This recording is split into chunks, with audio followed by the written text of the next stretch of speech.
Hi, you're joining me on a lovely February afternoon. Despite it being a little bit cold, you can see that behind me the sun's out, and I thought I'd read another chapter from this book, 5 Love Languages. I've already read a chapter from this book, but it's one I do really enjoy. So, Chapter 5, Quality Time. I should have picked up on Betty Jo's primary love language from the beginning. What was she saying on that spring day when I visited her and Bill in Little Rock? Bill is a good provider, but he doesn't spend any time with me. What good are all of our things if we don't ever enjoy them together? What was her desire? Quality time with Bill. She wanted his attention. She wanted him to focus on her, to give her time, to do things with her. By quality time, I mean giving someone your undivided attention. I don't mean sitting on the couch watching television together.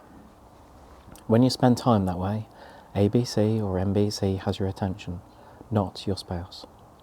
What I mean is sitting on the couch with the TV off, looking at each other and talking, giving each other your undivided attention. It means taking a walk, just the two of you, or going out to eat and looking at each other and talking.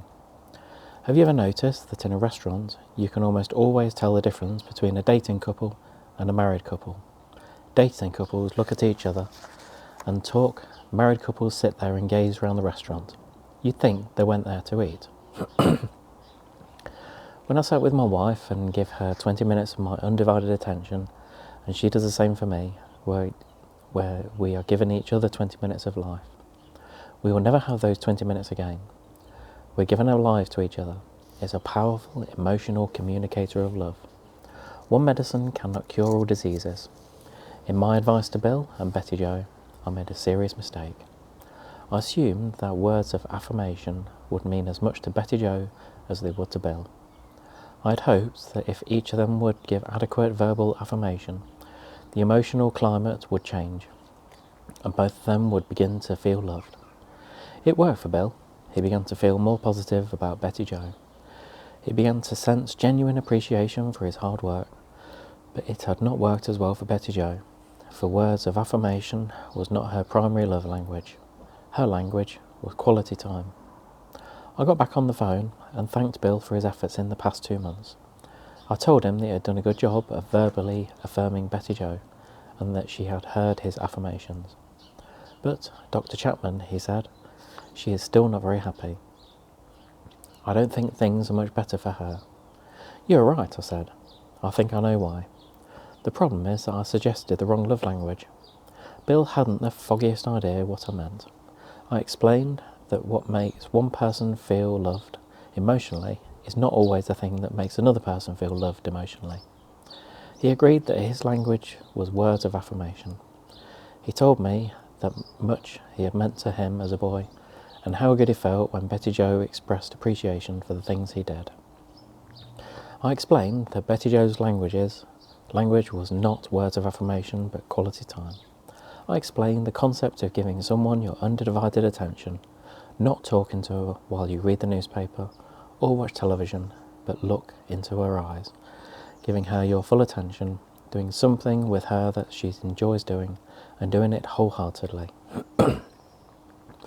Like going to the symphony with her, he said. I could tell the lights were coming on in Little Rock.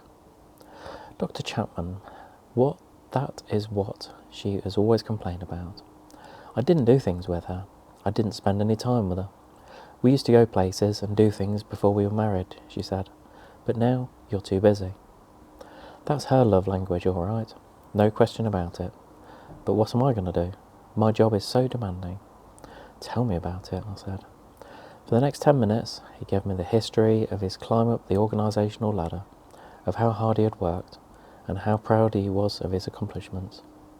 He told me of his dreams of the future, and that he knew that within the next 5 years, he would be where he wanted to be. Do you want to be there alone, or do you want to be there, Betty Jo and the children? I asked. I want her to be with me, Dr. Chapman. I want her to enjoy it with me. That's why it always hurts so much when she criticises me for spending time on the job. I'm doing it for us. I wanted her to be a part of it, but she is always so negative. Are you beginning to see why she is so negative, Bill? I asked. Her love language is quality time. You have given her so little time that her love tank is empty. She doesn't feel secure in your love. Therefore, she has lashed out at what has taken your time and your mind, your job. She doesn't really hate your job. She hates the fact that she feels so little love coming from you. There's only one answer, Bill, and it's costly. You have to make time for Betty Jo. You have to love her in the right love language. I know you are right, Dr. Chapman. Where do I begin? Do you have your legal pad handy? The one in which you made the list of the positive things about Betty Jo? It's right here. Good. We're going to make another list. What are some things that you know Betty Jo would like to do with her? Things she has mentioned through the years. Here's Bill's list. Spend weekends in the mountains. Meet her for lunch. Get a babysitter and take her out for dinner. Just the two of us. When I come home at night, sit down and talk with her about my day and listen as she tells me about the day. Spend time talking with the children about their school experiences. Spend time playing games with the children. Go on a picnic with her and the children on a Saturday. Take a vacation with the family at least once a year. Go walking with her and talk as we walk. Those are the things we have talked about through the years, he said. You know what I'm going to suggest, don't you, Bill? Do them, he said. That's right, one a week for the next 2 months. Where will you find the time? You'll make it. You're a wise man, I continued. You will not be where you are if you are not a good decision maker. You have the ability to plan your life and to include Betty Jo in your plans. I know, he said. I can do it. And Bill, this does not have to diminish your vocational goals. It just means that when you get to the top, Betty Jo and the children will be with you. That's what I want more than anything, whether I'm at the top or not. I want her to be happy, and I want to enjoy life with her and the children. The years have come and gone. Bill and Betty Jo have gone to the top and back. But the important thing is that you have done it together. The children have left the nest, and Bill and Betty Jo agree that these are the best years ever. Bill has become an avid symphony fan, and Betty Jo has made an unending list and a legal pad of things she appreciates about Bill.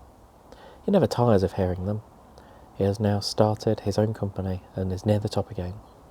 His job is no longer a threat to Betty Jo. She is excited about it and encourages him. She knows that she is number one in his life. Her love tank is full, and it begins to get empty. She knows that a simple request on her part will get Bill's undivided attention. It isn't enough to be in the same room with someone. A key ingredient in giving your spouse quality time is giving them focused attention, especially in this era of many distractions. When a father is sitting on the floor, rolling a ball to a 2-year-old, his attention is not focused on the ball, but on his child. For that brief moment, however long it lasts, they are together. If, however, the father is talking on the phone while he rolls the ball, his attention is diluted. Some husbands and wives think they are spending time together when, in reality, they are only living in close proximity. They are in the same house at the same time. They are not together. A wife who is texting while her husband tries to talk to her is not giving them quality time, because he does not give her the full attention. Quality time does not mean that we have to spend our moments together gazing into each other's eyes. It means that we are doing something together and that we are giving our full attention to the other person. The activity in which we are both engaged is incidental. The important thing emotionally is that we are spending focused time with each other. The activity is a vehicle that creates the sense of togetherness. The important thing about the father rolling the ball to the 2-year-old is not the activity itself, but the emotions that are created between the father and the child. Similarly, a husband and wife playing tennis together. If it is genuine quality time, we will not focus on the game, but on the fact that they are spending time together. What happens on the emotional level is what matters. Our spending time together in a common pursuit communicates that we care about each other, that we enjoy being with each other, and that we like to do things together. I must admit, I do really like that. From the book, 5 Love Languages, that was one of the chapters. Hope you enjoyed this story. I would appreciate it if you subscribe to my YouTube channel. Just give us a quick thumbs up. If you've got any other recommendations of stories or poems that you want me to read, then just pop it in the comments below. Thanks for joining me today.